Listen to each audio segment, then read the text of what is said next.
नमस्कार बालमित्रांनो, learn x Marathi या आपल्या यूट्यूब प्लॅटफॉर्मवर तुमच्या सर्वांचं स्वागत आहे. आज आपण इयत्ता 5वीच्या आणि इयत्ता 4थीच्या शिष्यवृत्ती परीक्षा आणि इयत्ता 5वीच्या गणित विषयातील रोमन अंक हा अतिशय महत्त्वाचा घटक बघणार आहोत. रोमन अंक म्हणजे असे अंक जे पूर्वी आपल्या देवनागरी अंक किंवा इंटरनॅशनल आंतरराष्ट्रीय अंकाच्या अगोदर वापरले जायचे, ज्यामध्ये शून्य नव्हता. तर बघा, रोमन अंक म्हणजे काय? पहा. पूर्वी पूर्वी युरोपमध्ये या घड्याळातील चिन्हे संख्येऐवजी वापरली जात यांना रोमन चिन्ह असे म्हणतात. बघा आता, 1 ला आय, 2 ला डबल आय, 3 ला ट्रिपल आय अशा पद्धतीने जे अंक आहेत त्यांना आपण रोमन अंक असं म्हणतो.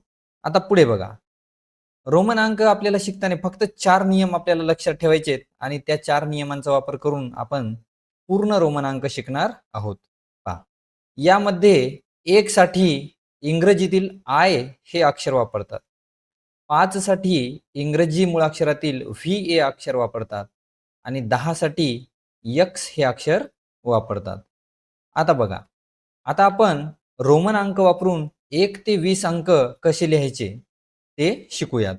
आणि हे अतिशय सोप्या पद्धतीने मी तुम्हाला शिकवणार आहे. फक्त आपल्याला 4 नियम शिकायचे बघा, नियम क्रमांक 1 काय म्हणतो? 1 व एक्स यापैकी एखादे चिन्ह एकासमोर एक लिहिल्यास त्यांची बेरीज करून संख्या मिळते. बघा, आता जर आपण हे आय आणि हे एक्स एकासमोर एक लिहिले. आता याचं उदाहरण बघा. 2दा आय आहे म्हणजे याचा अर्थ असा होतो 1 अधिक 1 म्हणजे जर आयच्या समोर आय लिहिलं, तर आपण काय करायचंय? आय मध्ये आय मिळवायचे म्हणजे 1 अधिक 1 2. त्यानंतर तसंच एक्स म्हणजे किती? 10. तर एक्स अधिक एक्स म्हणजे 10 अधिक 10 बरोबर 20. त्यानंतर आय आपण 3दा मिळवूयात बघा. 1, 2 आणि 3. मग किती होतील? 1 अधिक 1 अधिक 1 बरोबर 3. तर अशा पद्धतीने हा नियम कोणासंदर्भात आहे? आय व एक्सच्या संदर्भात. आलं लक्षात? त्यानंतर आता नियम क्रमांक 2 बघूया. बघा, नियम क्रमांक 2 काय म्हणतो? आय व एक्स ही चिन्हे एकासमोर एक जास्तीत जास्त फक्त 3 वेळा लिहिता येतात. व्ही हे चिन्ह पुन्हा लिहिता येत नाही. बघा, आता या स्लाइडमध्ये पहा. आपण सुरुवातीला पाहिलं 1 साठी आपण आय घेतो, 5 साठी व्ही घेतो आणि 10 साठी आपण एक्स घेतो. बरोबर आहे? आता याच्यामध्ये हे काय म्हणते? नियम काय म्हणतो? की आपण आय व एक्स ही चिन्हे एकासमोर एक 3 वेळा घेऊ शकतो. त्याच्यापेक्षा जास्त वेळा घेता येत नाहीत. आणि व्ही हे चिन्ह पुन्हा लिहिता येत नाही. ते एकदाच लिहिता येते. आलं लक्षात? आता याचं उदाहरण बघूयात बघा. बघा, उदाहरणार्थ आय, आय, आय आपण 3 वेळा घेतलं तर 3 झाले. किती झाले? 3. तसंच एक्स आपण 3 वेळा घेतलं. 10, 10, 10 तर आपले 30 तयार झाले. फक्त एकदा वापर कोणाचा करतो आपण? तर व्हीचा. व्हीला आपण पुन्हा लिहू शकत नाही. मग 10 मध्ये जर व्ही मिळवले तर 10 अधिक 5 बरोबर 15. किती झाले? 15. त्यानंतर याचे अजून उदाहरणं बघा. नियम क्रमांक 3 काय म्हणतो बघा. आय व व्ही यापैकी एखादे चिन्ह मोठ्या चिन्हाच्या समोर लिहिल्यास त्यामध्ये त्याची किंमत मोठ्या संख्येच्या चिन्हात मिळवली जाते. बघा, उदाहरणावरून आपण व्याख्या समजून घेऊयात. बघा, 10च्या पुढे एक्सच्या पुढे आपण आय लिहिले. म्हणजे याचा अर्थ काय आहे की हे आय या एक्स मध्ये मिळवायचं. मग आपण मिळवलं. 10 अधिक 1 बरोबर 11. तसेच इथं बघा, 10 अधिक 10 20 केले आणि त्यामध्ये व्ही हे 5 मिळवलं. मग 20 अधिक 5 बरोबर 25. त्यानंतर एक्स अधिक व्ही म्हणजे 10 अधिक 5 बरोबर 15. अजून उदाहरण बघा. आता आय 2दा घेतला आपण. आपण आय जास्तीत जास्त किती वेळा घेऊ शकतो? 3 वेळा. इथं 2दा घेतलं बघा. एक्स म्हणजे 10 अधिक 2 10 अधिक 2 बरोबर झाले 12.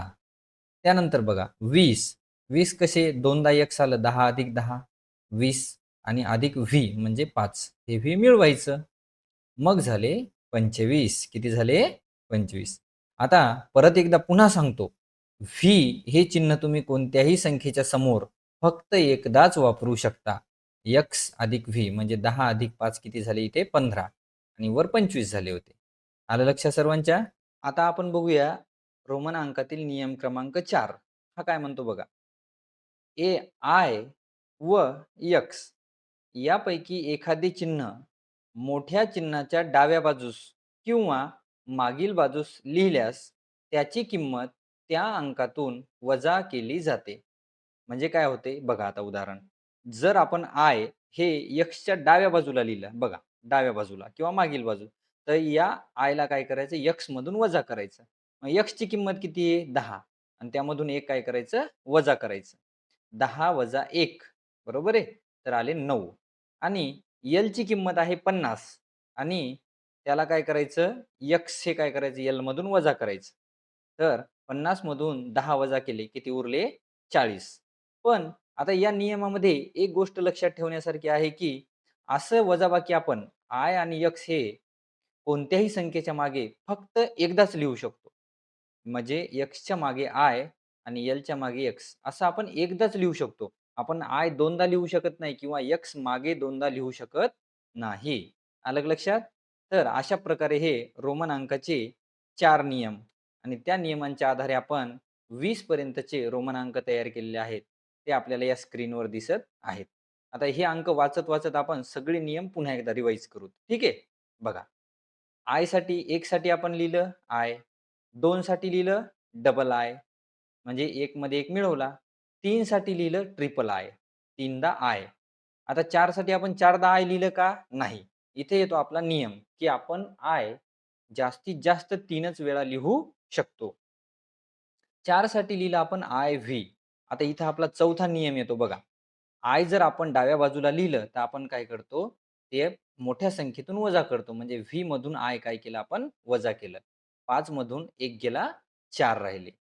त्या ठिकाणी 5 म्हणजे किती? व्ही. 6 म्हणजे किती? व्ही आणि आय. बघा, व्हीमध्ये 1 मिळवला. उजव्या बाजूला म्हणलं, की आपण काय करतो, बेरीज करतो. त्यानंतर 7 मध्ये बघा 7 म्हणजे व्ही आणि डबल आय म्हणजे 5 आणि 6 7. त्यानंतर 8 मध्ये बघा 5, 6, 7, 8 म्हणजे आय आपण 3 वेळा लिहिलं. नियम काय सांगतो जास्तीत जास्त 3 वेळा लिहू शकता.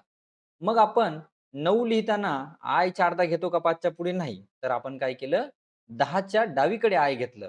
म्हणजे 10 मधून 1 वजा केला. त्यानंतर 10 म्हणजे एक्स हे आपण शिकलो. 11 म्हणजे बघा एक्स अधिक 1 म्हणजे 11 एक्स अधिक आय. 12 एक्स अधिक आय दोनदा म्हणजे झाले 12. परत तोच नियम. आता इथं 13 10 मध्ये आपण 3 मिळवले. आय कितीदा घेतला आपण 3 वेळा. त्यानंतर 14 मध्ये बघा 10 घेतले आणि त्यानंतर आपण 4 घेतले. 4 कशी केली आपण? 5 मधून 1 वजा करून. बघा हे 4 येतं. हे 4 आपण या ठिकाणी घेतले. त्यानंतर माफ करा या ठिकाणी थोडी पी चूक आहे. इथे आहेत 15. तर या ठिकाणी 15 बघा. 15 आपण कसे घेतले? एक्स आणि व्ही म्हणजे 10 आणि 5. त्यानंतर 16 10, 5 आणि 1 म्हणजे 10 अधिक 5 अधिक 1 झाले 16. 17 मध्ये बघा 10 अधिक 5 अधिक 2. 18 मध्ये 10 अधिक 5 अधिक 3. 19 मध्ये 10 अधिक 9. 9 कसे केले आपण? 10 मधून 1 वजा केलं. त्यानंतर 20 मध्ये आपण घेतले 10 आणि 10 2 वेळा. तर अशा पद्धतीनं फक्त 4 नियमांच्या सहाय्याने आपण 20 पर्यंतचे रोमन अंक शिकलो. जर तुम्हाला समजलं असेल, तर हा व्हिडिओ शेअर करा, तुमच्या मित्रांनाही सांगा आणि आपल्या चॅनलला सबस्क्राईब करा. आणि नसेल समजला तर परत एकदा व्हिडिओ बघा. तुम्हाला नक्की समजून जाईल, अशी मी आशा करतो. Thank you.